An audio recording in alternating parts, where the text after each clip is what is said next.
تا ټوپک کېښود، تا ګټلی دی میدان د جګړې او سبا به دې چوپړ تری شي طالبان د جګړې.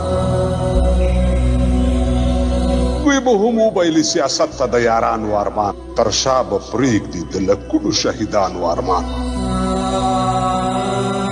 تاسو به هم لکه د نورو په څېر سپک شئ اخر، د ښار په شور او ګڼه ګوڼه کې به ورک شئ اخر. تا به خوشحال کا څو شرطونه به په واک کې درکړي، د جنوب څو ولایتونه به په واک کې درکړي. انګور درکوي خو د انګور تاک په لاس نه درکوي، او ولې د ټول افغانستان واک په لاس نه درکوي.